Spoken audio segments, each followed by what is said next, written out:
Is the Canon G7X Mark III still the king of compact vlogging cameras?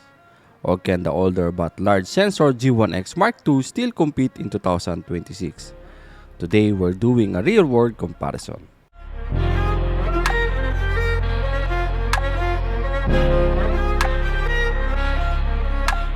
These two cameras target different users. The G7X Mark III is famous for YouTubers and vloggers. The G1X Mark II is more photographers compact with a bigger sensor.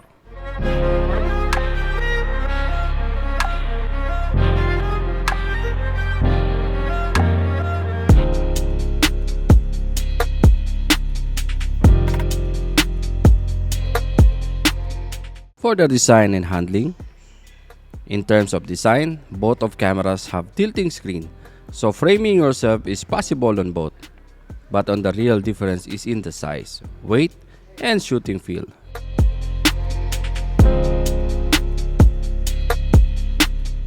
The G1X Mark II is bigger and heavier. It feels more like a mini DSLR. You get a deeper grip and dual control rings on the lens, which photographers will love. The G7X Mark III is smaller and more packetable.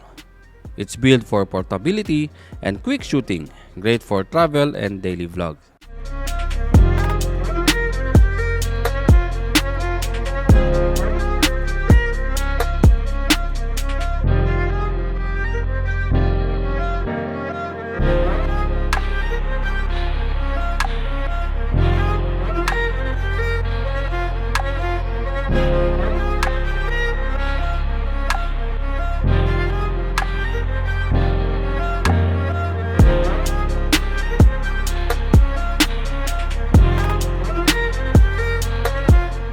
For the photo quality, now here's where it gets interesting.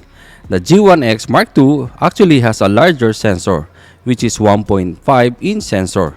So in photos, you can get better dynamic range and nice background separation. Colors from G1X Mark II looks very natural, especially in daylight.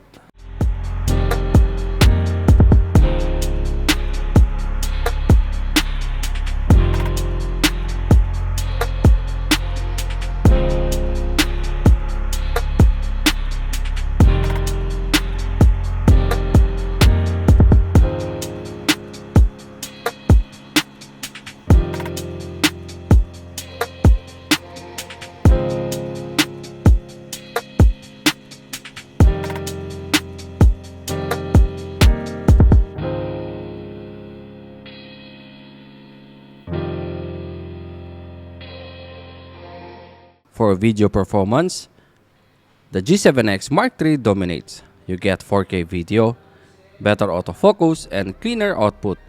The G1X Mark II is limited to 1080p and autofocus feels dated for video. If video is priority, this isn't even a close fight.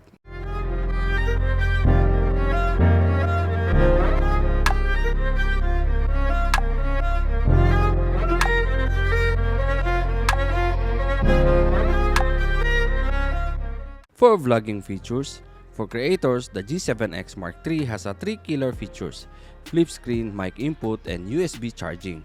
The G1S Mark II has no mic input and USB-C charging.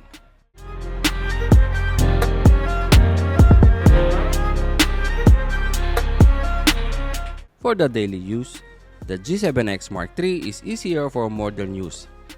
Charge via power bank, quick sharing, lighter carry.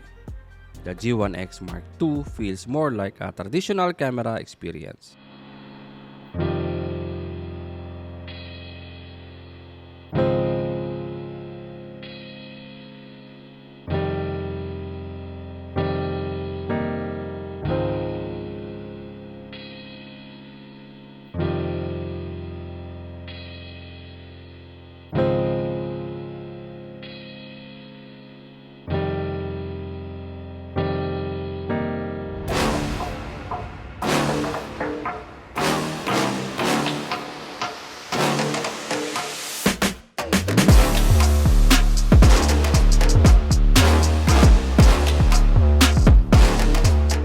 So here's the truth.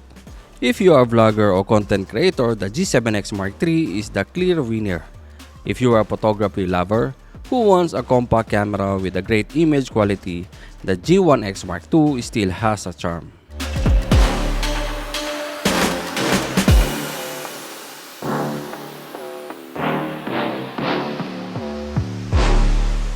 Which one would you choose? Modern vlogging power or classic photo quality?